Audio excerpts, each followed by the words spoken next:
Hello and welcome teachers, मैं अजय कुमावत स्वागत करता हूं आप सभी का let's learn with Ajay sir के ई लर्निंग प्लेटफॉर्म पर।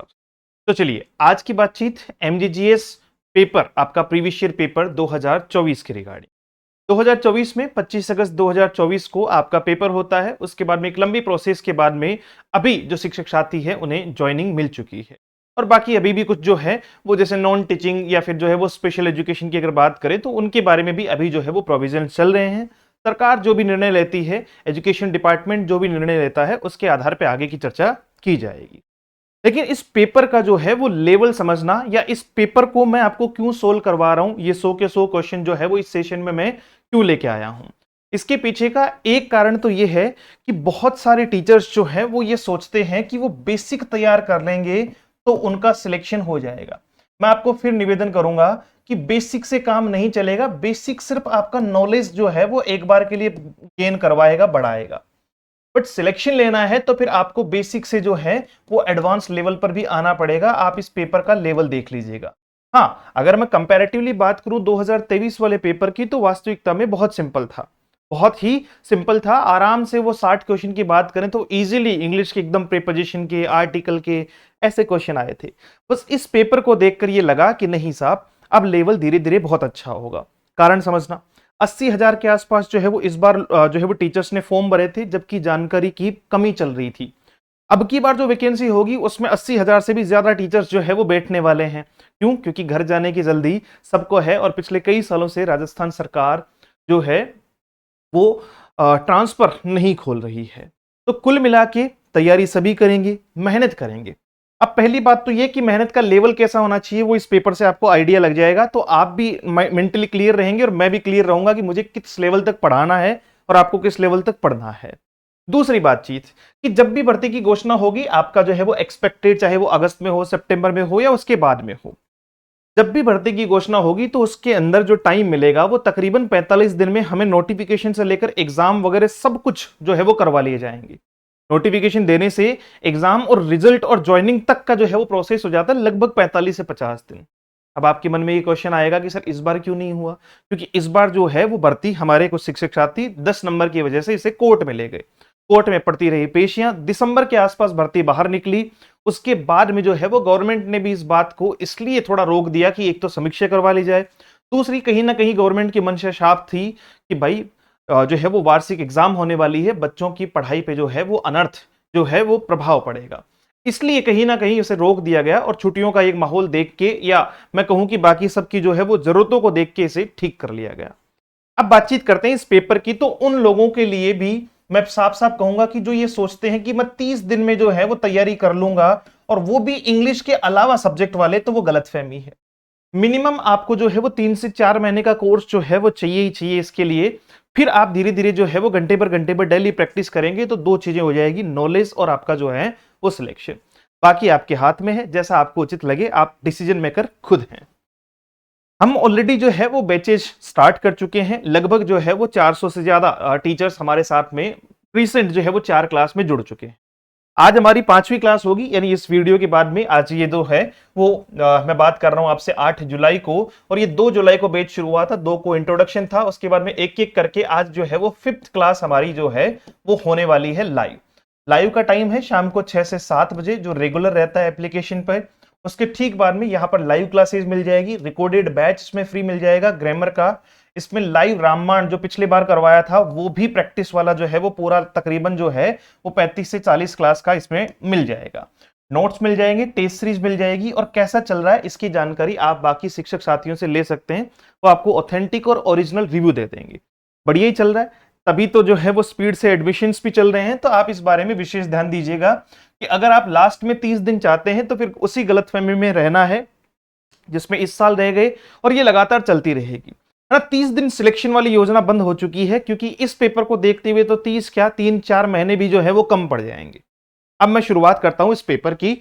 इसकी प्राइस 1499 रुपए है। स्पोकन जो है वो इसमें फ्री है, ठीक है। वो हम ऐड करेंगे, 16 जुलाई से वो स्टार्ट होगा। इसको जो है वो परचेज करने के लिए या तो आप एप्लीकेशन पे जा सकते हैं let's learn with Ajay sir के नाम से, और या फिर आप इस नंबर पर मैसेज कर दीजिएगा। कोई भी जानकारी, कोई भी क्वेरी अगर आपको लेनी हो, 74109286 और 96, यानी 7410 92 86 96। ठीक है, चलिए शुरुआत करते हैं। कुछ बुक्स जो है वो ये तो फिलहाल ग्रामर की बुक्स हैं जो लॉन्च होने वाली है, साथ में एमजीजीएस की एक स्पेशल बुक जो है वो लॉन्च होगी बहुत जल्दी, जो है वो मैं उसका अनाउंसमेंट करूंगा। उसमें टोटल आपको थ्योरी प्रैक्टिस पूरे 100 नंबर का, यानी योजनाओं की थ्योरी, योजनाओं की प्रैक्टिस, इंग्लिश ग्रामर की, वोकेबलरी की थ्योरी प्रैक्टिस, जो भी चीजें मिलनी है, साथ में जो है वो कुछ टेस्ट पेपर भी, यानी मॉडल टेस्ट पेपर, जो भी संख्या हो पाएगी 5 या 10 की, वो भी उसमें अटेस्ट आएंगे कि ऐसा पेपर आता है या ऐसा एक्सपेक्टेड पेपर बन सकता है। डन। तो चलिए शुरुआत करते हैं। पहला क्वेश्चन आपके सामने 100 क्वेश्चन थे, उसमें से सबसे पहले 5 क्वेश्चन जिसके लिए बहुत जो है वो शिक्षक साथियों को समस्याएं रही, और वो रही आपकी टैग क्वेश्चन को लेकर। ये वास्तविकता में देखो इनका कोई सिलेबस नहीं दिया हुआ था। हमने लास्ट टाइम पे 2 बैच जो है वो दिए थे, एक 299 का जो रिकॉर्डेड था, क्योंकि समय बहुत कम था, 25 से 30 दिन का समय था, इसलिए हमने रिकॉर्ड करके डाला था। फिर जब 15 दिन डेट बढ़ गई, क्योंकि पहले लगभग एक्सपेक्टेड थी 10 अगस्त के आसपास एग्जाम हो जाएगी, 10 से 12 अगस्त। फिर एक तो टेस्ट आ गए थे, प्रथम टेस्ट आ गए थे, दूसरा जो है वो अपना जो है वो रक्षाबंधन की छुट्टियां आ गई थी, तो उस वजह से 25 अगस्त को एग्जाम डिसाइड की गई। इसलिए हमने मौका देख के 15-20 दिन के लिए एक लाइव बैच में जो है वो दोबारा से उसे स्पीड से पढ़ाया, उसकी प्रैक्टिस करवाई, जो 1999 का था। मैं फिर आपसे निवेदन करूंगा कि इसमें टेक क्वेश्चन हुए थे, उसमें नहीं हुए थे, और उसका मैं एक कारण बताता हूं, है ना। कोई भी बहुत बार मुझे टीचर्स कह भी देते हैं कि सर आपने जो है वो हमारे साथ गलत किया। सर देखो, मैं आपसे फिर निवेदन कर रहा हूं, ऐसा कुछ भी नहीं था। आज मैं क्लियरिटी देना चाहता हूं इस टॉपिक पे, बार बार क्लियरिटी मैं दे चुका हूं, कई बार टीचर्स कहते हैं तो मैं कहता भी हूं।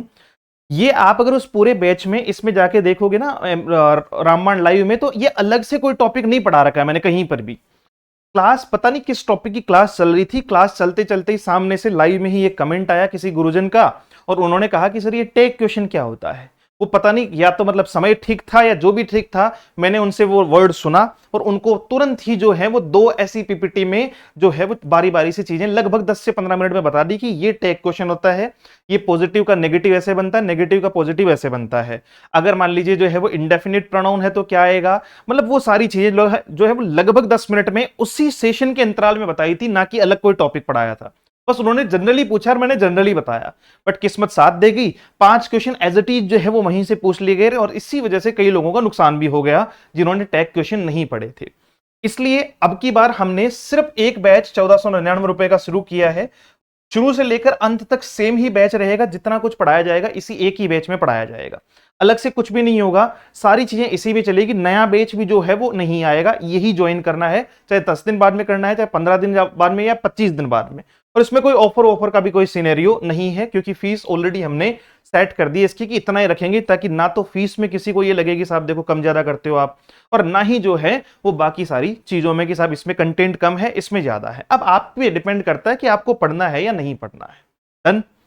अब देखो इसमें जो है वो मैंने आंसर्स ले रखे हैं, ये वो आंसर्स हैं जो डिपार्टमेंट ने माने थे। हालांकि डिपार्टमेंट के माने हुए क्वेश्चंस में से लगभग 15 से ज्यादा क्वेश्चंस पे हम लोगों ने आपत्ति दर्ज की थी।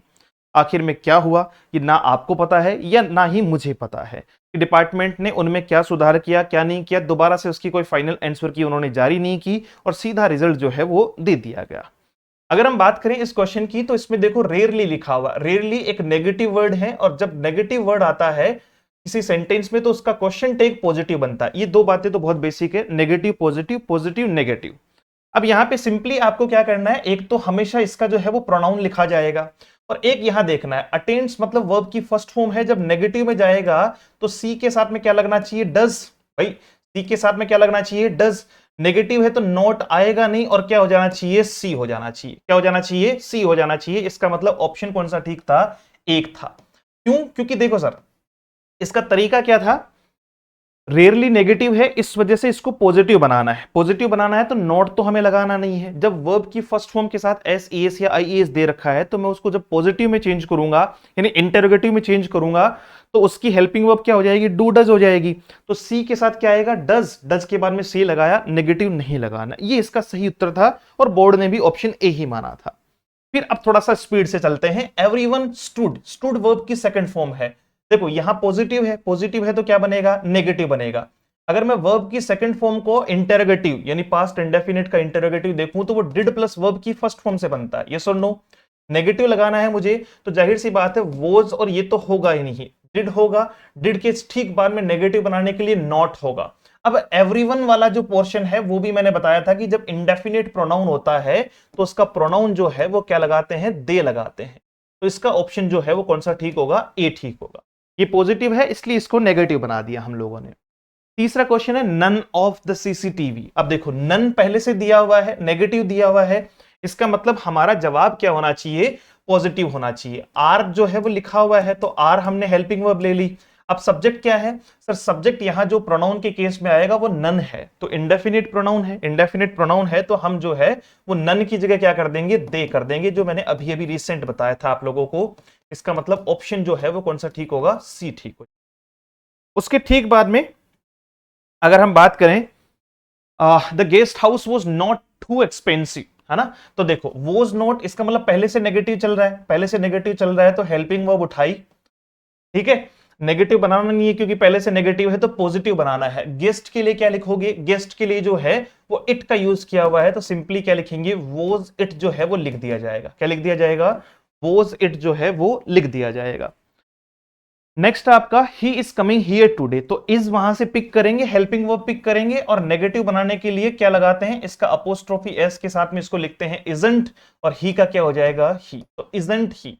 यानी इसमें मेन चीजें जो सर मैंने उस टाइम पे भी बताई थी कि एक तो इनका संक्षिप्तीकरण होता है, कंस्ट्रक्शन फॉर्म जिसको अपन बोलते हैं, इजंट, अरंट, है ना, आपका जो है वो ऐसे संक्षिप्त लिखा जाता है। कांट, कैन नोट नहीं लिखा जाता, उसको कांट लिखा जाता है। स्टूडेंट, है ना, शांट मतलब सेल नोट को शांट लिखा जाता है।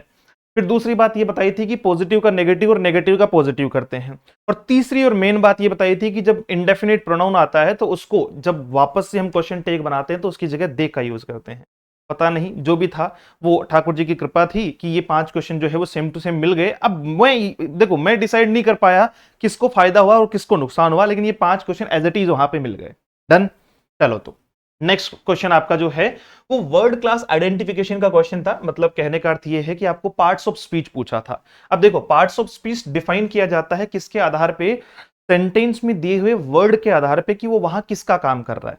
आप पहले कभी भी पार्ट्स ऑफ स्पीच डिसाइड नहीं कर सकते हैं, आप पहले कभी भी पार्ट्स ऑफ स्पीच डिसाइड नहीं कर सकते हैं। जैसे मान लीजिए अगर मैं आपसे कहता हूं कि क्लोज क्या है तो आप कह दोगे कि सर क्लोज तो जो है वो आपका वर्ब है, लेकिन अगर मैं कहता हूं he is my close friend तो वो वहां वर्ब नहीं है। कहने का अर्थ क्या है कि एक शब्द क्या है, इसका डिसीजन हमें उस सेंटेंस को देखने के बाद लेना होगा कि उसका पार्ट्स ऑफ स्पीच क्या है।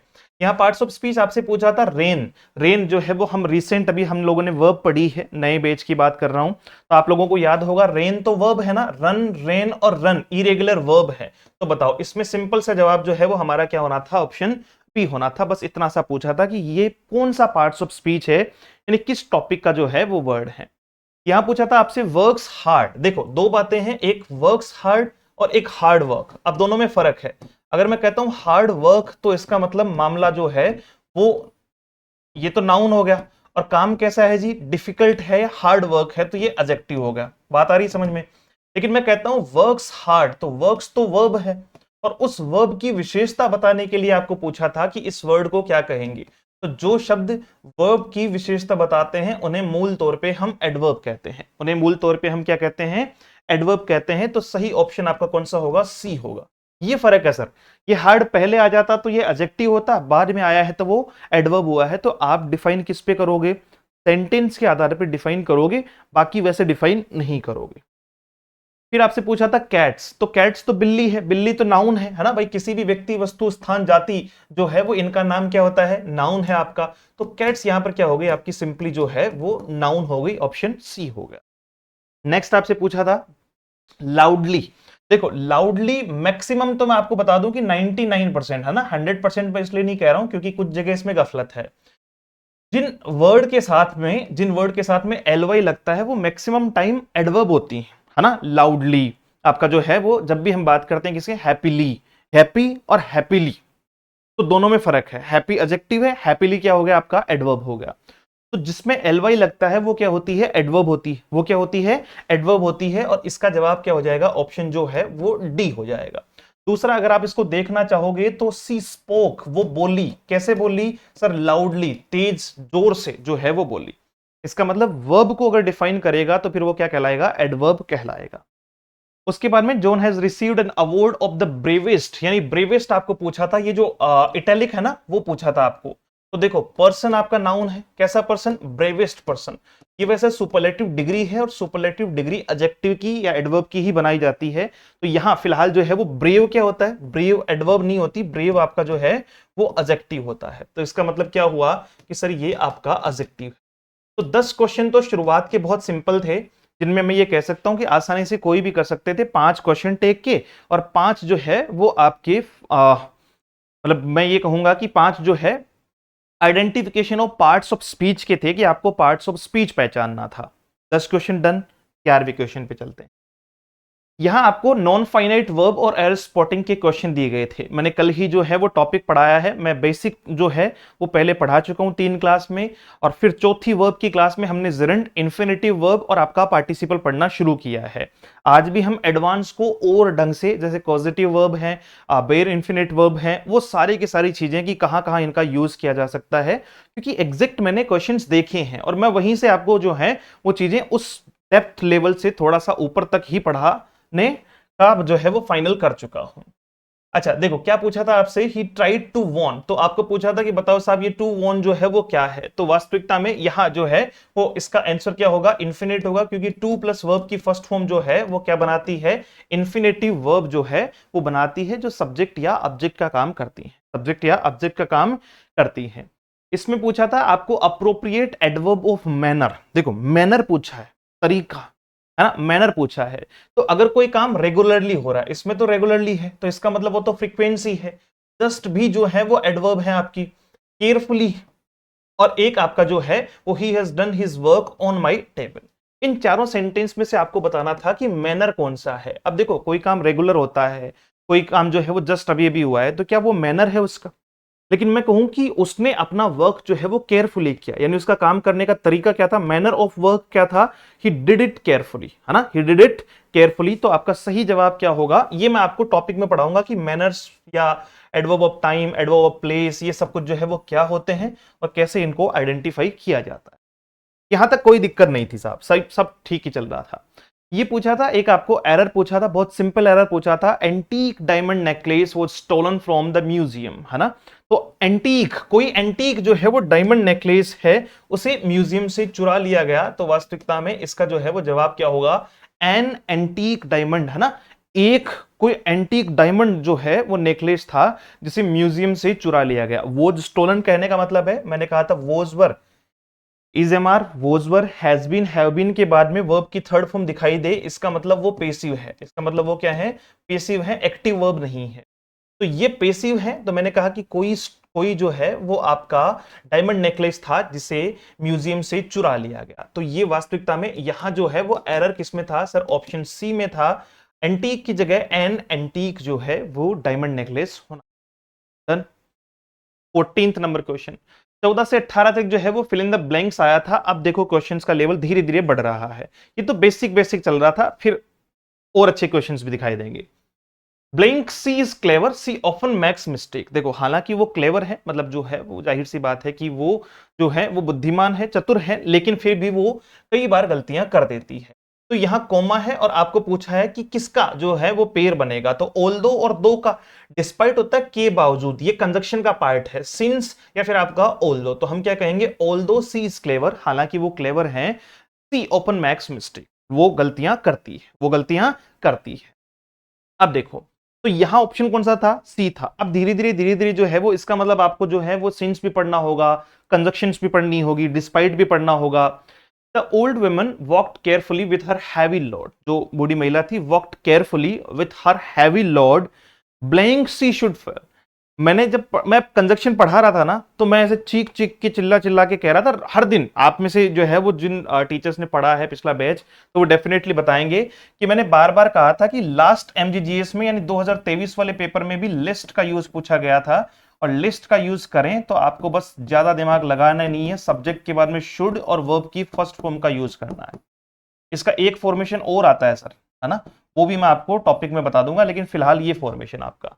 तो देखो आपका शुड प्लस वर्ब की फर्स्ट फॉर्म आ रही है, और यहां आपसे पूछा है कि सही जवाब क्या होगा, तो ऑप्शन कौन सा ठीक हो जाएगा, डी आपका लिस्ट, आपका सी शुड फॉर। डन।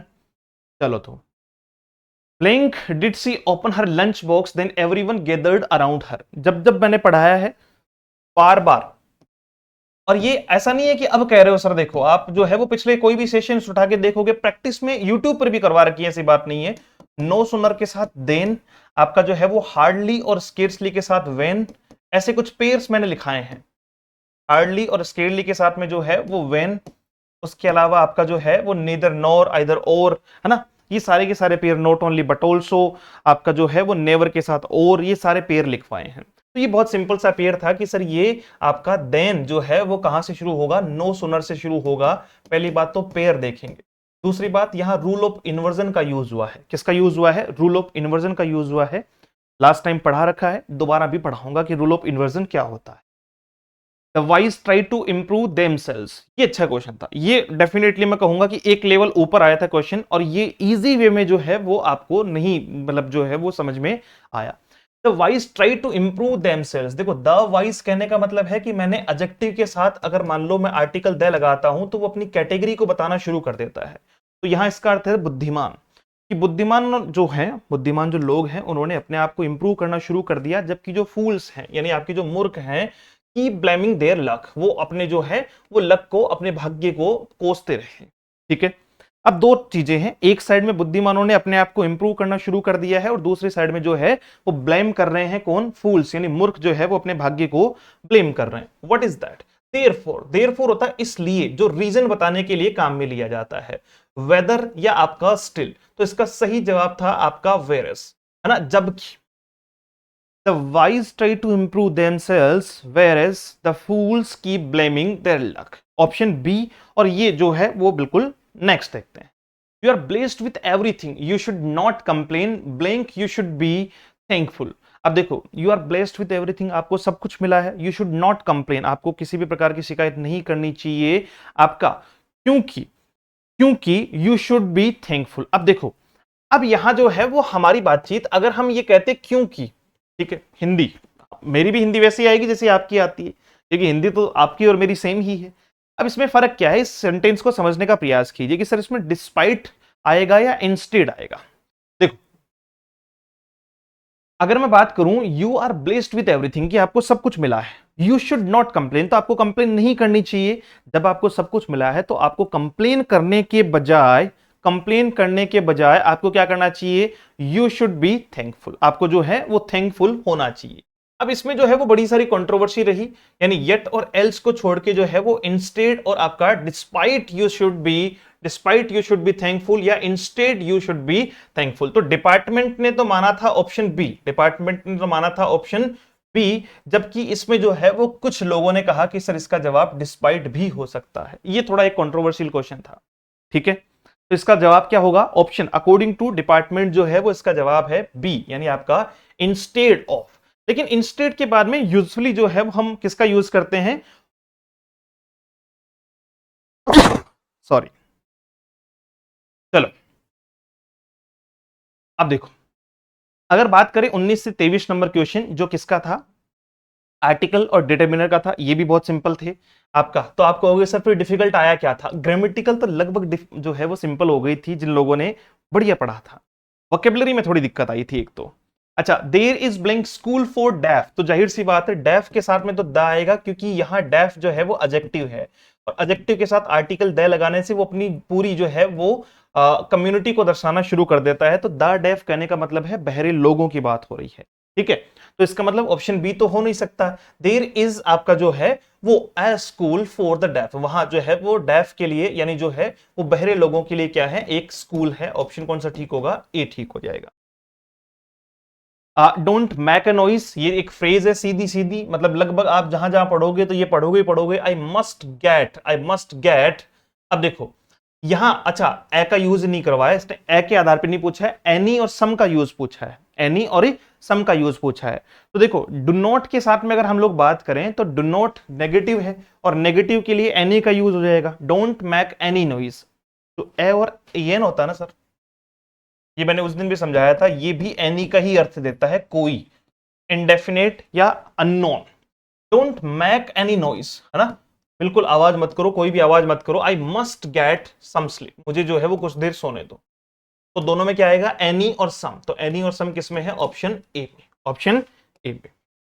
नेक्स्ट है, यहां जो है वो कंफ्यूजन थी, मुझे भी कंफ्यूजन थी, मैं इस बात को जो है वो बिल्कुल दोहराऊंगा कि मुझे अभी तक भी इसमें जो है वो कंफ्यूजन थी, लेकिन बोर्ड ने इसका आंसर जो है वो आर्टिकल दोनों में ही द माना था। कुछ किताबों में हमने भी देखा था कि सर यहां जो है वो ए भी दिया हुआ है और कुछ किताबों में यहां द भी दिया हुआ है, जैसे रेन एंड मार्टिन में भी आपका द ही दिया हुआ है। English is the language of the people of England, है ना, स्पेसिफाइड किया गया था, जबकि हमने इसको इस बिहाफ पे समझने का प्रयास किया था। देखो ऐसा कुछ नहीं है, नो वन इज गॉड, हम भी आप ही की तरह इंसान है, हो सकता है हमसे भी गलती हुई और उस टाइम पे हमने भी सोचने में इसमें गलती की थी, हमें भी ये लगा था कि संभवतः इसको जो है वो इस पॉसिबिलिटी में क्रिएट किया जाना चाहिए, English is a language of the people of England, क्योंकि अंग्रेजी मतलब इंग्लैंड के लोग तो जो है वो कंफर्म है, लेकिन इंग्लैंड के लोगों की जो भाषा है वो आपकी क्या है, अंग्रेजी एक भाषा है, अंग्रेजी एक भाषा है जो इंग्लैंड के लोगों की है। लेकिन जब इसको थोड़ा और असेंस इसका निकाला गया तो फिर मतलब अकॉर्डिंग टू बोर्ड ने जो माना है उसके अकॉर्डिंग फिर ये समझ में आता है कि अंग्रेजी अंग्रेजों की ही एक भाषा है, इसलिए दोनों ही स्पेसिफाइड है, दोनों ही क्या है, स्पेसिफाइड है। स्पेसिफाइड मैं कहता हूं आपका डेफिनेट आर्टिकल को, यानी ऑप्शन आपका बी ठीक हो, डन।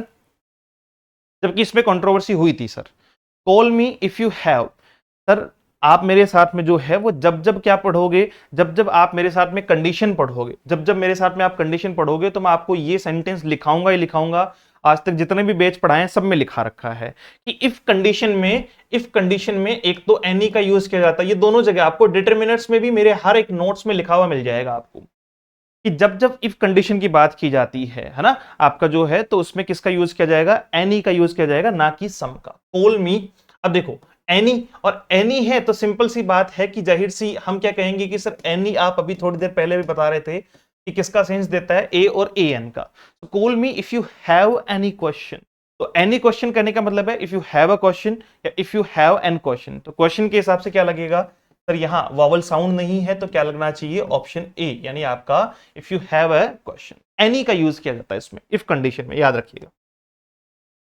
अच्छा, ये जो है वो सिंपल सा कुछ कहावतें मैंने आपको याद करवाई थी, जो लगभग लगभग 3 से 4 कहावतें, जैसे an apple a day keeps the doctor away, ये पूछा ही पूछा जाता है लगभग examination. An apple a day keeps the doctor away, इसमें क्या पूछ लेता है, आर्टिकल पूछ लेता है। The early bird catches the worm, यानी सुबह जो जल्दी शुरुआत करते हैं उन्हें बेहतर जो है वो एक दिन की उनकी शुरुआत होती है, कुछ इस तरीके से इनके जो है वो अर्थ है। तो इसका क्या हो जाएगा, द अर्ली बर्ड, ये बड़ा सिंपल था। तो आर्टिकल और डिटर्मिनर्स का आपको यूज पूछा, तो ये भी इतना सिंपल नहीं है अगर आपने ढंग से टॉपिक नहीं पढ़ा है तो। फिर नंबर आया आपका 24 से 28, आपको रिलेटिव प्रोनाउन पूछा था। रिलेटिव प्रोनाउन यानी वो प्रोनाउन जो पीछे नाउन को रिलेट करता हो। I talk to the girl, मैंने उस लड़की से बात की। अच्छा, मैंने उस लड़की से बात की, I talked to the girl. देखो मैं जो हूं यहां सब्जेक्ट हो गया, मैंने बात की किससे, एक ऑब्जेक्ट है लड़की। अब देखो, blank car had broken down in front of the shop, जिसकी कार, इस लड़की की कार ही तो सर ब्रोक डाउन हुई है ना, ब्रेक डाउन हुआ है, इस लड़की की कार ही तो खराब हुई है। कौन सी लड़की, जिससे मैंने बात की। I talked to the girl whose car had broken down, जिसकी जो है वो कार क्या हो चुकी थी, खराब हो चुकी थी। तो ये आपका जो है वो पॉजिटिव केस में किसका यूज किया जाएगा, हुज का यूज किया जाएगा, जो ऑप्शन ए ठीक होगा। फिर बात आती है सेकंड वाला, mister Richards blank is a taxi driver lives on the corner. तो मिस्टर रिचर्ड जो एक टैक्सी ड्राइवर हैं वो कहां रहते हैं, आपका कॉर्नर में रहते हैं। तो बहुत सिंपल है, मिस्टर रिचर्ड सब्जेक्ट है, सब्जेक्ट को जो है वो रिलेट करते हैं हम हु से, ठीक है। So mister Richard who is a taxi driver, Richard who is a taxi driver lives on the corner. Next आपका, we often visit our aunt in Norway, blank is in East Anglia. अब देखो, अगर मैं बात करूं किसके बारे में कि हम ऑफन जो है वो कहां जाते हैं, अपनी चाची के यहां जाते हैं, एक प्लेस का नाम दे रखा है, ठीक है, एक प्लेस का नाम दे रखा है। फिर आपको ये कहा है कि ये कहां स्थित है, तो प्लेस की बात कर रहे हैं तो जाहिर सी बात है हु और होम तो आएगा नहीं, क्योंकि ये भी लिविंग के लिए होता है और ये भी लिविंग के लिए होता है, और हुज भी लिविंग के लिए होता है सर, याद रखना। हुज बुक, ऐसे थोड़ी कह सकते हैं कि भाई जो है वो नॉन लिविंग के लिए कभी भी अधिकार नहीं आता है। नॉन लिविंग, हमेशा जीवित आदमी ही निर्जीवों पे अधिकार जमाता है, नॉन लिविंग कभी भी अधिकार नहीं जमाता है। तो सिंपली आपको क्या समझना है कि सर बाकी के 3 तो लिविंग के लिए थे और पूछा था प्लेस के हिसाब से, तो आपका ये जो प्लेस है वो कहां है, ईस्ट जो है वो एंजिलिया में। डन, ऑप्शन डी ठीक होगा। नेक्स्ट है this is the girl blank comes from Spain, है ना, ये भी आपका क्या था, रिलेटिव प्रोनाउन था कि ये वो लड़की है जो कहां से आती है, स्पेन से आती है। तो इसका सही सिंपल सा अर्थ क्या है कि दिस इज द गर्ल, कौन सी girl, who is she comes from Spain, तो क्या हो जाएगा आपका हु कम्स फ्रॉम स्पेन। अब देखो ये जब भी है टॉपिक पढ़ेंगे तो इनको फिर मैं डेप्थ में पढ़ाऊंगा कि इनके पीछे जो है वो लॉजिकल रीजन क्या है। आप तो सिर्फ लेवल देखो और आपको पता होना चाहिए कि कितने आपको आ रहे हैं और कितने नहीं आ रहे हैं। नेक्स्ट आपका the car blink driver is a young man. अब देखो द कार, जो कार है जिसका ड्राइवर क्या है, यंग मैन है। The car whose driver is a young man is from Ireland. जो कार है जिसका ड्राइवर क्या है, कार जिसका ड्राइवर क्या है, यंग मैन है, वो कहां से है, आयरलैंड से है। वो कहां से है, आयरलैंड से है। The car whose driver is a young man. Done, चलो नेक्स्ट। 29 से 33 जो है वो फ्रेजल वर्ब थी। फ्रेजल वर्ब का एक सेशन जो है वो हम लोगों ने लिया था और टीचर्स ने कहा कि सर 3 तो उसी में से थी, सिंपल सिंपल सीधा सीधा सा ना। 40-50 फ्रेजल वर्ब जो है वो उस सेशन में ली गई थी, जिसमें से लगभग एज इट इज वही थी। अब देखो इनके अलग अलग अर्थ हैं, अगर मैं इस पे जाऊं तो ये फिलहाल अपन को पढ़ने की जरूरत पड़ेगी, याद करने की जरूरत पड़ेगी। ये वोकैब का पार्ट है। ये किसका पार्ट है, वोकैब का पार्ट है। जैसे ब्रोक ऑफ क्या होता है, ब्रोक आउट क्या होता है, ब्रोक फोर्थ क्या होता है, ब्रोक अवे क्या होता है। तो यहां बात हो रही है कि प्रिजनर जो है वो broke away from his guards. The prisoner broke away from his guards, यानी प्रिजनर जो है वो वहां जो गार्ड्स थे उनसे जो है वो छूटकर दूर हो गया। ऑप्शन कौन सा ठीक होगा, डी ठीक होगा। ये पढ़ने पर ही समझ में आएगा, इसलिए मैं फिलहाल इस पे ज्यादा समय नहीं दे पाऊंगा। The detective suddenly blank a useful clue. अब देखो यहां gave in, came across, fill up और आपका फेल डाउन। देखो केम अक्रॉस का अर्थ होता है आर पार, यानी किसी चीज को एकदम से ध्यान में आना।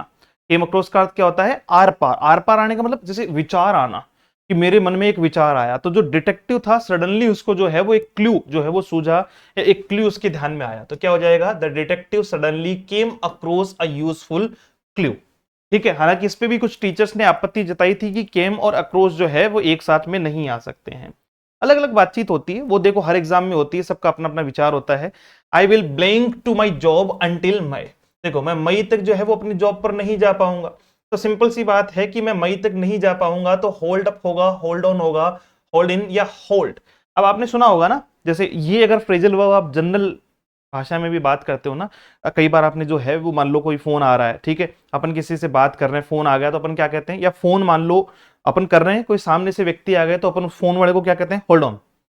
अगर आपने जो है वो थोड़ा बहुत भी इंग्लिश में यूज किया है तो आप इस बात को समझ जाएंगे। कभी भी होल्ड अप नहीं कहते हैं, क्या कहते हैं, होल्ड ऑन, है ना। होल्ड ऑन इसका मतलब थोड़े टाइम के लिए बने रहो।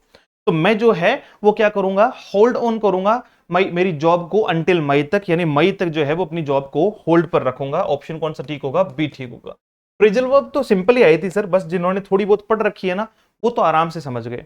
The doctor advised me to blank drinking. अब डॉक्टर ने मुझे क्या एडवाइस दी, पीने के लिए एडवाइस दी या पीना छोड़ने के लिए एडवाइस दी। तो जाहिर सी बात है डॉक्टर ने मुझे पीने छोड़ने के लिए एडवाइस दी, तो उसका मतलब किसी भी बात को छोड़ना, त्याग करना, वो क्या कहलाता है, गिव अप। कहते हैं ना गिव अप नहीं करना है लाइफ में कभी भी, इसका मतलब छोड़ना नहीं है। नेक्स्ट आपका never blink upon the marginalised, है ना। लुक ओवर होगा, लुक अपॉन होगा, लुक डाउन, अच्छा अपॉन नहीं है इसमें, look over, look down, look through और लुक इनटू। लुक इनटू होता है किसी मैटर में जो है वो घुसना, जैसे I want to look into the matter, है ना। या फिर आपका मतलब जांच पड़ताल करना, लुक थ्रू, लुक डाउन या लुक ओवर। तो क्या हो जाएगा, never look down upon the marginalized. Option जो है वो बी ठीक हो जाएगा। तो 5 फ्रेजल वर्ब के थे, 5 किसके थे, फ्रेजल वर्ब के थे। एक्टिव पेसिव आए थे। अगर मैं एक्टिव पेसिव की बात करूं तो हमने जो ट्रिक बताई थी, मतलब ट्रिक का मतलब पहले तो हमने पढ़ाया पूरा, जब समझा दिया तो फिर मैंने कुछ वर्ब्स के आधार पे, इसलिए मैं अभी वर्ब को स्ट्रॉन्ग करने में लगा हुआ हूं। जब वर्ब की समझ हो जाएगी ना तो active passive, narration, tense, conditional sentence, subject verb agreement, ये बहुत आसानी से समझ में आ जाएंगे। तो हमने आपको ये बता रखा था, मतलब वहां टीचर्स को ये बता रखा था कि अगर मान लीजिए किसी कंडीशन में आपको पेसिव नहीं समझ में आता तो आपको क्या करना है, आपको देखना है वर्ब को। जैसे यहां जो है वो क्या है आपका, ECI is considering tightening ways to cap the expenditure of political parties during the election. तो सिंपल सा है, इज कंसिडरिंग, यानी मैंने कहा था इज एम आर के साथ अगर वर्ब की फर्स्ट फॉर्म विद आईएनजी आता है तो वर्ब सेम रहेगी। वर्ब क्या रहेगी? सेम रहेगी। बीइंग लगेगा और वर्ब की थर्ड फॉर्म हो जाएगी। बीइंग लगेगा और वर्ब की थर्ड फॉर्म हो जाएगी। तो इसका मतलब वर्ब तो हो नहीं सकता उसमें, वर्ब तो उसमें हो नहीं सकता। आपका आर कंसिडर्ड लगा हुआ है, बीइंग नहीं लगा हुआ। देखो इसमें आर बीइंग कंसिडर्ड है और इसमें इज बीइंग कंसिडर्ड है। अब ये किस पे डिपेंड करता है? ये डिपेंड करता है जो ऑब्जेक्ट इधर से सब्जेक्ट बनाना, वर्ब तो उसी पे डिपेंड करती है। तो यहां जो है वो क्या लिखा हुआ है? टाइटनिंग। तो टाइटनिंग इसका जो है वो आपका सब्जेक्ट थोड़ी है। टाइटनिंग जो है वो इसका सब्जेक्ट थोड़ी है। नहीं सर, इसका सब्जेक्ट है आपका पॉलिटिकल पार्टीज। तो आपका ये tightening ways to keep the expenditure of political parties during the election. तो क्या हो जाएगा? टाइटनिंग वेज जो है वो इसका क्या हो जाएगा? सब्जेक्ट हो जाएगा। इधर आएगा तो सब्जेक्ट होगा तो आपका क्या लिखा जाएगा? प्लुरल लिखा जाएगा। यानी ऑप्शन बी ठीक हो जाएगा। ए ठीक क्यों नहीं हुआ? क्योंकि सर टाइटनिंग इसका सब्जेक्ट नहीं है, टाइटनिंग वेज जो है वो इसका सब्जेक्ट। ये एक सिंपल सा तरीका मैंने आप लोगों को बता रखा था। जैसे इसमें देखो द वर्कर्स वर रिपेयरिंग, तो इज एम आर वोज वर, अगर इनके साथ आईएनजी आ रहा है तो बीइंग प्लस वर्ब की थर्ड फॉर्म लगानी होती है पेसिव बनाते समय। तो वर रिपेयरिंग में आपको ढूंढना है वोज वर के साथ में आपका जो है वो बीइंग और फिर वर्ब की थर्ड फॉर्म। तो इसका मतलब ये तो हो नहीं सकता हैड बीन, तो वोज रिपेयर्ड। सर इसमें बीइंग नहीं है, वोज बीइंग रिपेयर्ड ठीक है, वोज बीइंग रिपेयर्ड ठीक है। इसका मतलब वर्ब तो दोनों में सेम है। अब हम क्या करेंगे सर? सब्जेक्ट इधर लाएंगे, ऑब्जेक्ट इधर लाएंगे। तो इसका सब्जेक्ट कौन सा है? The roof of the building. The roof of the building. तो the building of the roof नहीं होगा, the roof of the building होगा। ऑप्शन कौन सा ठीक होगा? ए होगा। ये तो सिंपलेस्ट तरीके हैं। मगर अगर आपको बिल्कुल भी नहीं आते हैं ना नरेशन या वॉइस, मतलब कभी भी आपने नहीं सीखी हो, कभी देखी नहीं हो, तो भी मैं आपको 15 मिनट बाद में जो है वो इसके क्वेश्चन सही करवा दूंगा। आप 15 मिनट एक बार मेरे साथ में जो है वो समझ लीजिएगा कि क्या करना होता है। और 15 मिनट बाद में भी आप किसी भी क्वेश्चन को करोगे तो 90% तक उस क्वेश्चन को ठीक ही करोगे, गलत नहीं करोगे।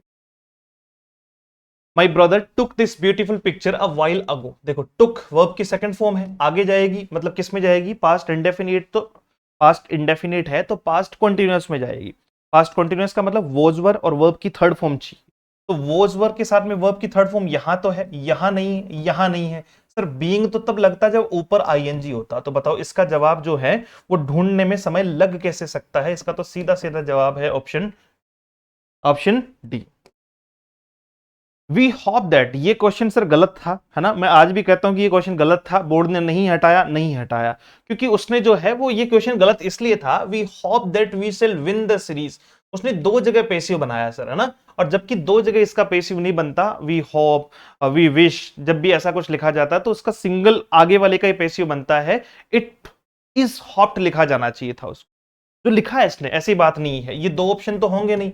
आपका इट इज होप्ड, है ना? It is hoped that we will win the series, ठीक है। और यहां जो है वो इसने जो आंसर माना है वो कौन सा है? That the series will be von.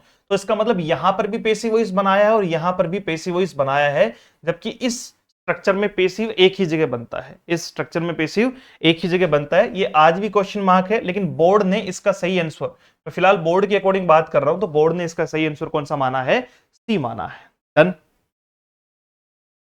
Finish the work in time. तो ये आपका क्या हो गया सर? ये आपका आदेश हो गया कि भैया आपको जो है वो वर्क को टाइम में फिनिश करना है। तो लेट का यूज करेंगे, let the work be finished in time. कहां लिखा हुआ है? Let the work be finished in time. Option कौन सा ठीक हो जाएगा? सी। यानी हम जब भी लेट से ऑब्जेक्ट वाला यानी आपका जो है वो ऑर्डर वाला बनाते हैं तो let plus object plus be plus verb की थर्ड फॉर्म ऐसे होता है ना? Let plus object plus be plus verb की थर्ड फॉर्म। ये जब आप टॉपिक पढ़ोगे ना तो मैं इतना प्यार से पढ़ाऊंगा कि ये तो नरेशन वॉइस ये तो कभी गलत नहीं हो, किसी के भी नहीं होंगे, चाहे वो किसी भी पोस्ट से लेवल 1 2 3 किसी भी पोस्ट के हो। तो यहां जवाब क्या हो जाएगा? ऑप्शन सी हो जाएगा।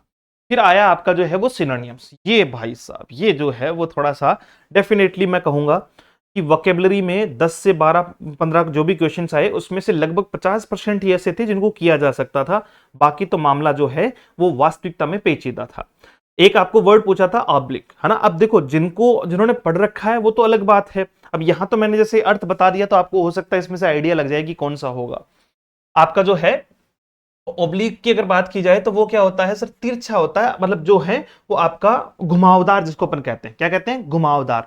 अब मैंने जैसे ही घुमावदार कहा तो अब आपको वर्ड पकड़ में आ गया कि सर सर्कल के जैसा एक वर्ड दिख रहा है आपका सर्किटियस, तो इसका मतलब ऑप्शन जो है वो सी हो जाएगा। फास्टिडियस तो होता है तुनक मिजाज। फास्टिडियस क्या होता है? तुनक मिजाज, जो जल्दी चिढ़ जाता है। होता है ना कईयों को, मतलब कुछ भी बोलते ही वो फटाफट से जो है वो गले पड़ जाते हैं, तो वो कहलाते हैं तुनक मिजाज, फास्टिडियस प्रवृत्ति के व्यक्ति। प्रीच, ये सिंपल था सर, देखो जिसने पढ़ रखा है ना उसके लिए बिल्कुल सिंपल था, ये कोई बहुत डिफिकल्ट नहीं था। ये मैं भी कहूंगा उपदेश देना, प्रीचिंग होता है उपदेश देना।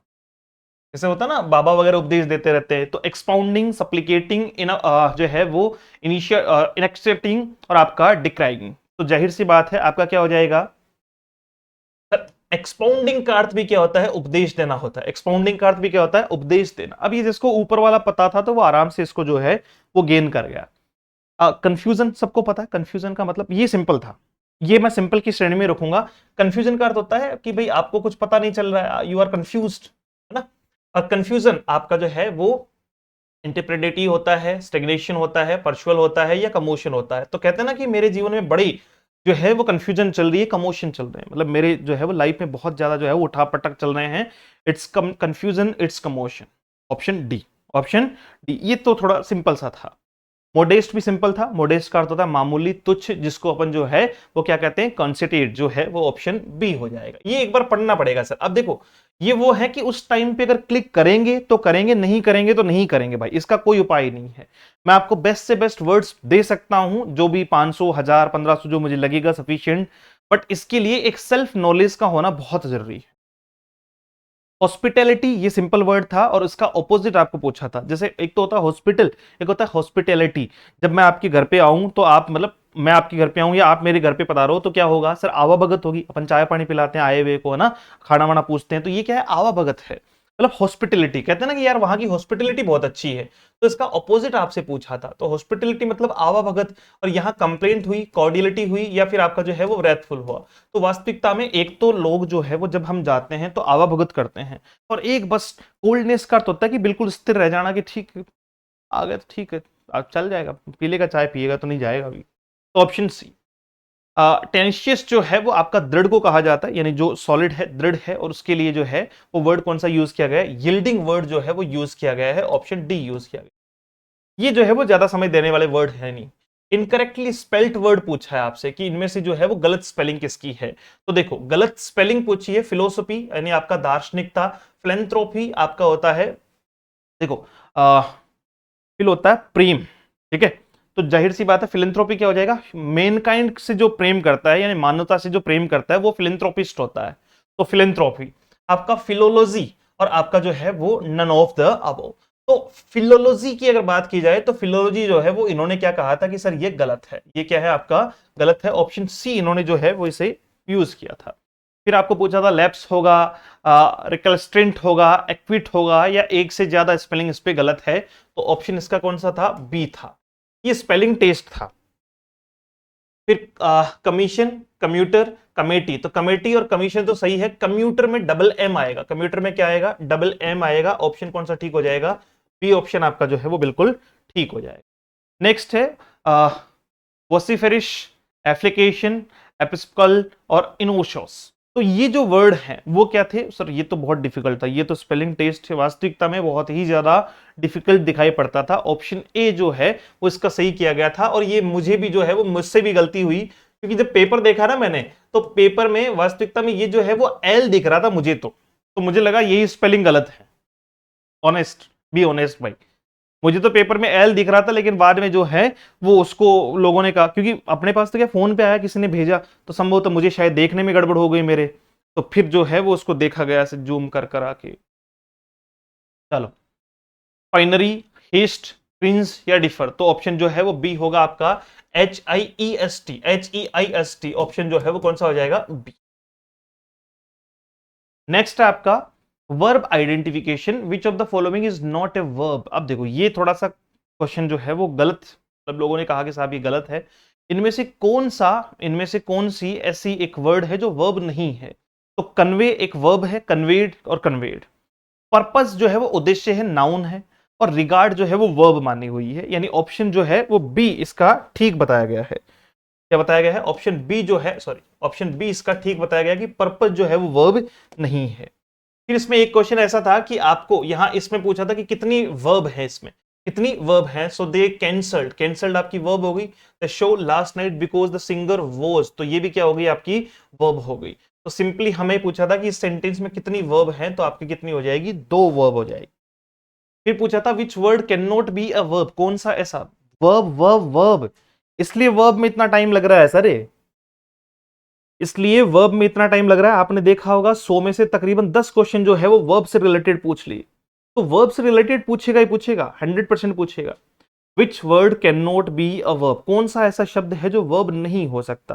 तो देखो जब हमने इसको मैरियम वेबस्टर या कॉलिंस जो डिक्शनरी से चेक किया, तो ये क्वेश्चन जो है वो गफलत में आ गया। यहां इन्होंने लिखा कि कैंडल वर्ड नहीं हो सकता, लेकिन कैंडल भी जो है वो वर्ब दिखा रखा था। मैं ऑनेस्टली कहता हूं कैंडल को भी वर्ब जो है वो दिखाया गया था। ये क्वेश्चन हमारे हिसाब से तो कंफ्यूजन में था, बाकी इनके हिसाब से इसका जवाब जो है वो ऑप्शन क्या था, सी था। बुक वर्ब होती है, आई बुक द कैब, आपका जो है वो चेयर्ड, ठीक है, और आपका जो है वो कैंडल। वन वर्ड सब्स्टिट्यूशन पूछे थे, a place of the sun to enter where one can take a sunbath, यानी एक ऐसा प्लेस जहां पे कोई भी व्यक्ति सनबाथ ले सकता है। Place of the sun to enter where one can take sunbath, तो उसको कहते हैं सोलेरियम, है ना। ये तो बहुत आसानी से, अगर मान लो आपको नॉर्मल भी पता है कि सोलर जो है वो किसको कहा जाता है, सूरज के लिए कहा जाता है, तो आप आराम से इसको कर सकते थे, ऑप्शन सी हो जाएगा। फिर आपका इनफाइनाइट पीरियड ऑफ टाइम, यानी एक ऐसा समय जो अनंत काल तक चलता हो, तो उसको टेनरी, तो चर्म शोधनशाला जहां चमड़ा निकाला जाता है उसको कहते हैं स्कैपगोट, होता है आपका बलि का बकरा, स्कैपगोट होता है आपका बलि का बकरा। तो इसका सही जवाब क्या हो जाएगा सर, सही जवाब है इसका एन, यानी आपका option A. An eccentric manner of living, है ना, बोहेमियन कहते हैं उसको, आपका जो है वो एक तरीका होता है जीवन का, जीवित जो है वो जीवन का एक एसेंट्रिक मीनिंग पूछा हुआ है। तो डेस्टिट्यूट तो होता है, पेनीलेस कहते हैं इसको, यानी जिसके पास रोटी कपड़ा और मकान भी नहीं है, वो क्या है, डेस्टिट्यूट है। एग्नोस्टिक या आपका जो है वो फाइस्ट, तो क्या कहलाएगा आपका ऑप्शन सी, आपका जो है वो बॉयमिन। मेक समवन फील यंग, किसी को जो है वो युवा फील करवाना। और जिन जिन लोगों ने पढ़ा है जुविनाइल, एक वर्ड पढ़ा होगा, तो सिंपली आप जो है वो जुविनाइल से अगर इसको कनेक्ट करोगे, युवा के लिए यूज किया जाता है, रीजुविनेट इसका जो है वो सही जवाब हो जाएगा। अच्छा, ए जो है वो टिक लगा रहा हूं, सी लिख रहा हूं, लेटर आपका एब्रेंट ना होके इसका क्या हो जाएगा, रीजुविनेट हो जाएगा। Book containing all the published work of an author, यानी एक ऐसी बुक, ये मस्त है साहब, ये अपन ने लिख रखा है बाकायदा, अपने नोट्स में जाके देख सकते हो, एज ए टीज लिख रखा है, बहुत कम जगह लिखा है मिलता है। इसमें मैं हमेशा जब भी पढ़ाऊंगा तो आपको वन वर्ड सब्स्टिट्यूशन में जो है वो ओमनीवोरस, ओमनीबस, ये 3-4 वर्ड जो है वो ओमनीसाइंट, ओमनीप्रेजेंट, ओमनीपोटेंट, ये 5 वर्ड मैं बताऊंगा ही बताऊंगा आपको, ओमनीपोटेंट, ओमनीप्रेजेंट, ओमनीसाइंट, ओमनीबस और ओमनीवोरस। तो यहां पे एक सीधा वर्ड पूछा हुआ था कि किसी भी पब्लिश्ड जो है वो वर्क एक ऑथर ने अगर पब्लिश किया है, तो उसकी श्रृंखला को क्या कहते हैं, ऑमनिबस कहते हैं। उसकी श्रृंखला को क्या कहा जाता है, ऑमनिबस कहा जाता है। ये सिंपल था। मॉडल वर्ब पूछी थी आपको, she blank run as fast as a deer when she was young, कि वो जब युवा थी तो वो क्या कर सकती थी, वो कैसी दौड़ सकती थी, वो उतना तेज दौड़ सकती थी इन पास्ट। देखो पास्ट है ना, V2 है, तो अगर पास्ट की बात करेंगे तो सी कुड पास्ट, उसमें वो एबिलिटी थी। यहाँ एबिलिटी ऑफ पास्ट की बात हुई है कि वो कितना तेज दौड़ सकती थी, जब वो युवा थी तो वो उतना तेज दौड़ सकती थी जितना एक हिरण दौड़ सकता है, यानी आपका डियर दौड़ सकता है।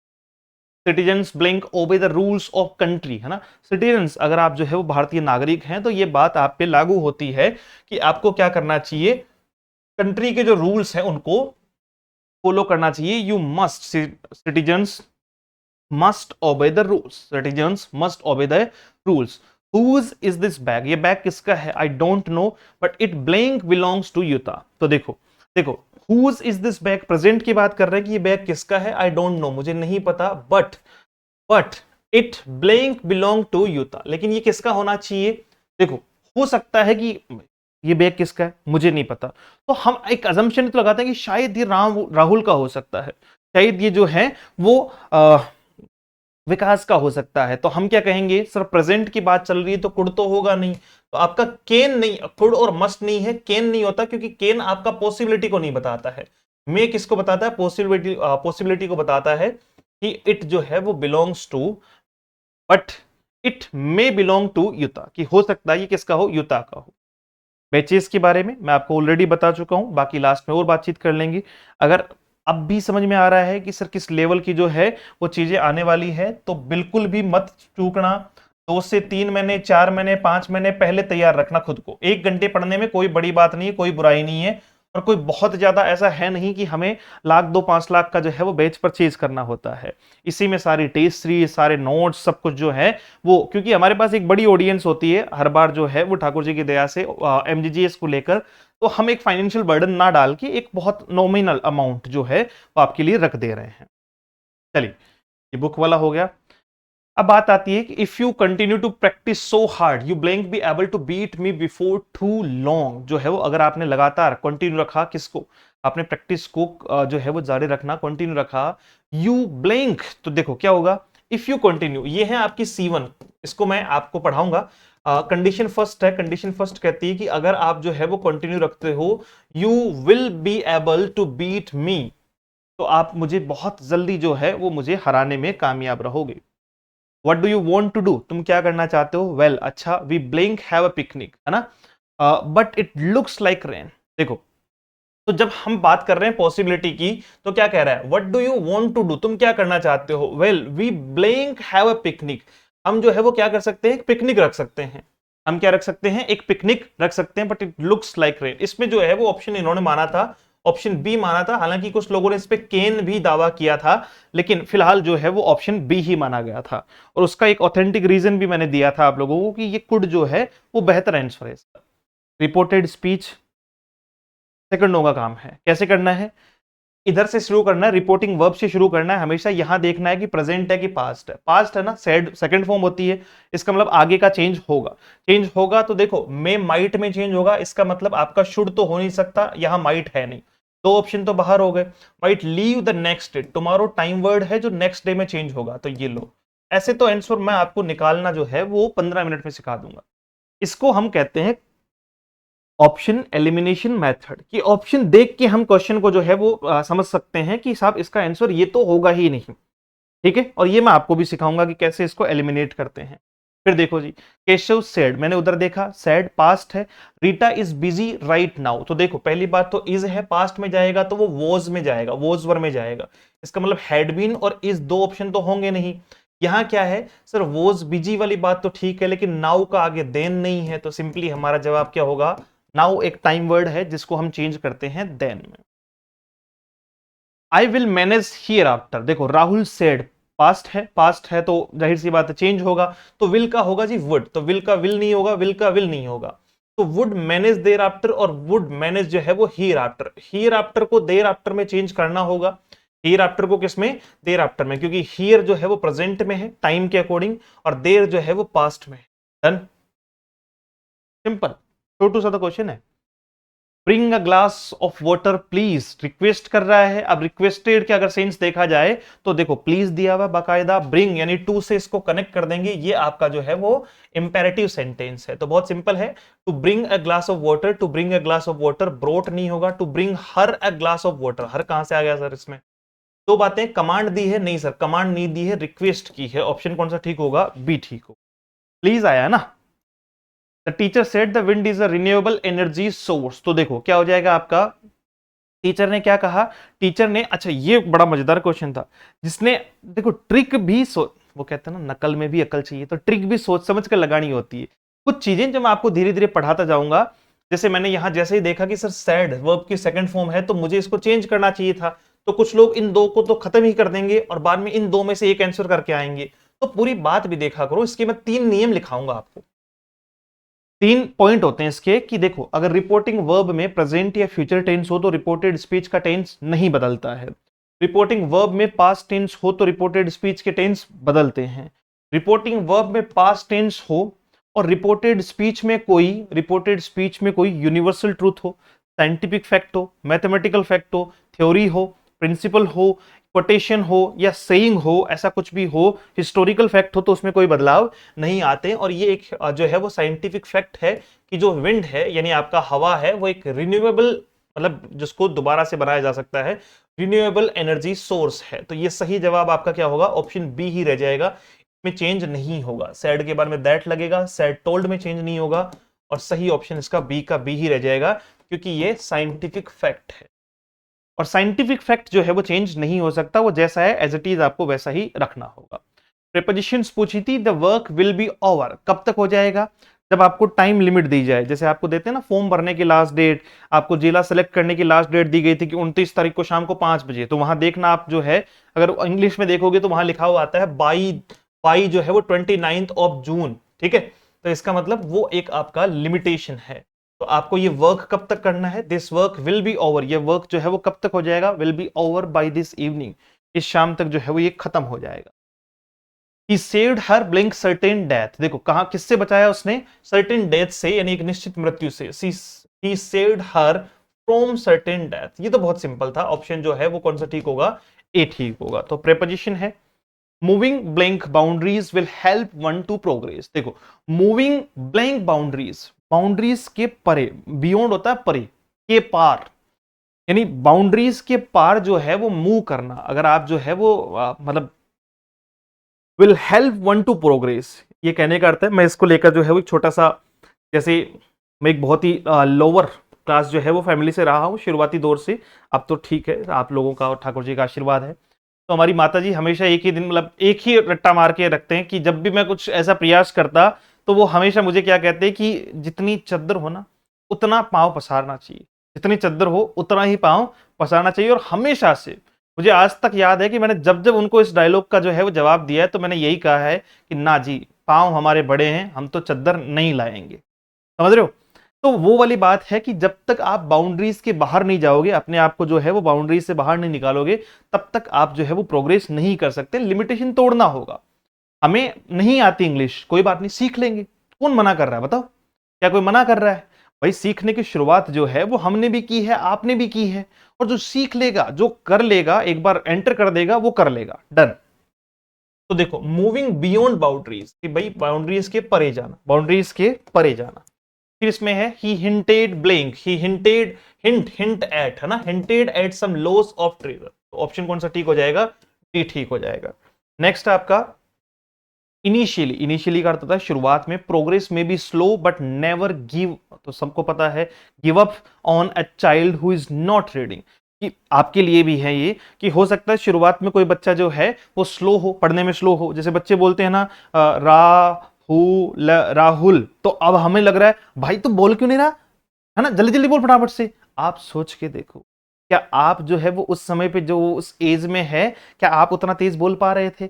आज हमें लगता है कि यार ये बच्चा एबीसीडी नहीं सीख पा रहा पिछले 10 दिन से, आपने कितने दिन में सीखी थी? याद करके देखो, देखे, है ना, अपने आप को उस जगह ले जाके देखो, या आपका जो बच्चा है वो जब सीखना शुरू करे तो वो कितने दिन में सीख लेगा, तब कंपेयर करो। एज एन टीचर आपकी रिस्पॉन्सिबिलिटी बनती है, don't compare your 20th chapter with someone others first chapter, कि अपने 20वें चैप्टर को किसी के पहले चैप्टर से कंपेयर नहीं करना चाहिए। आप 20 साल से जो है वो उससे आगे हैं, 20, 25, 30 जो भी टाइम है आपका।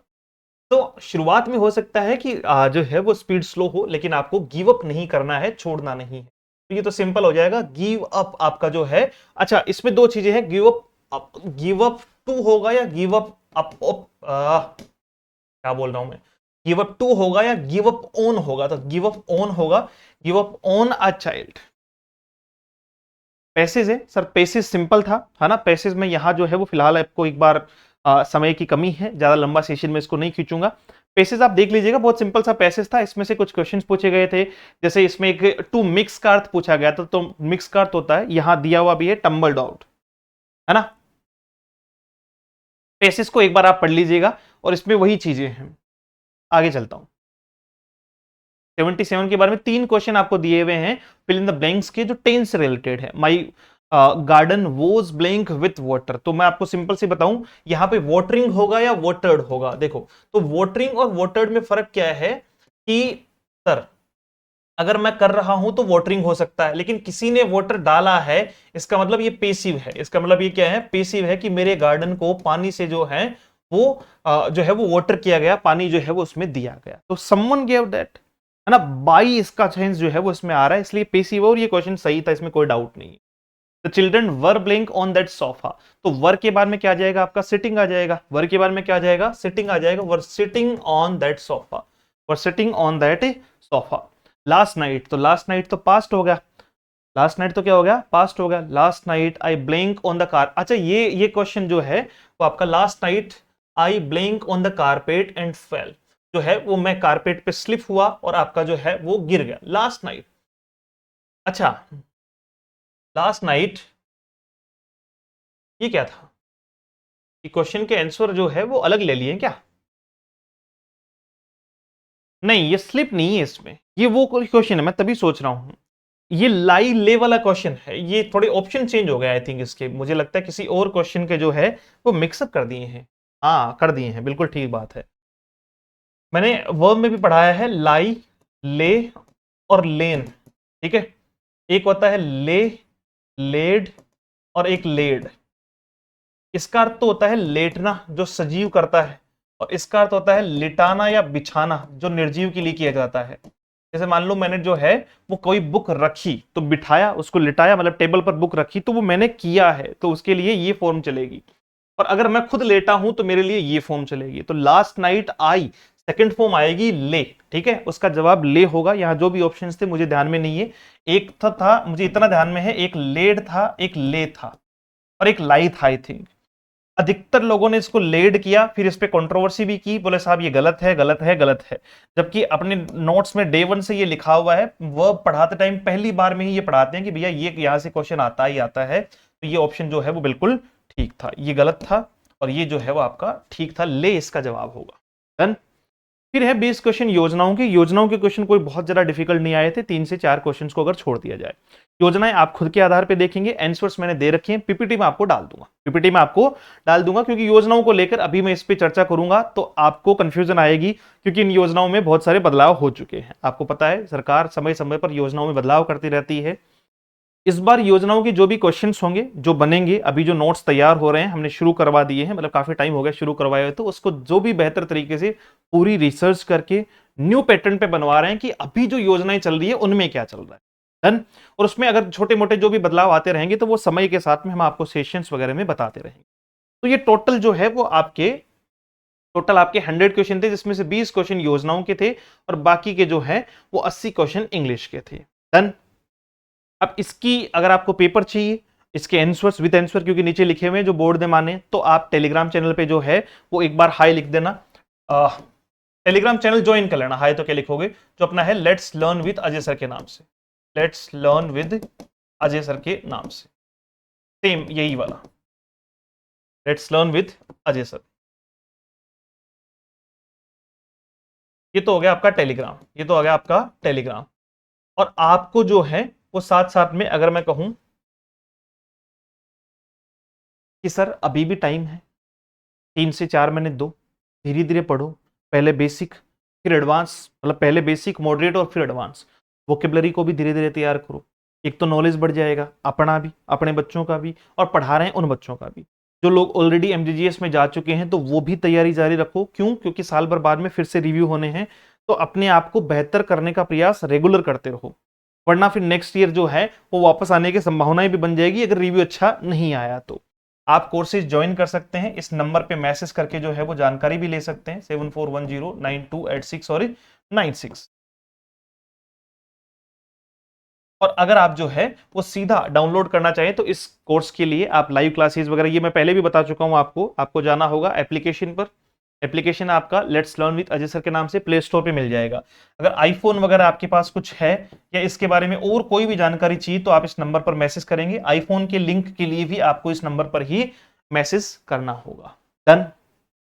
होप आपको सेशन बेहतर लगा होगा। बाकी हम जो है वो लगातार क्लास ले ही रहे हैं, तो वहां जो टॉपिक्स यहाँ हमने कुछ लिमिटेशन ऑफ टाइम की वजह से जो छोड़ दिए हैं तो उनको अपन वहां कवर अप कर लेंगे, क्योंकि पढ़ेंगे तो अपन सारे।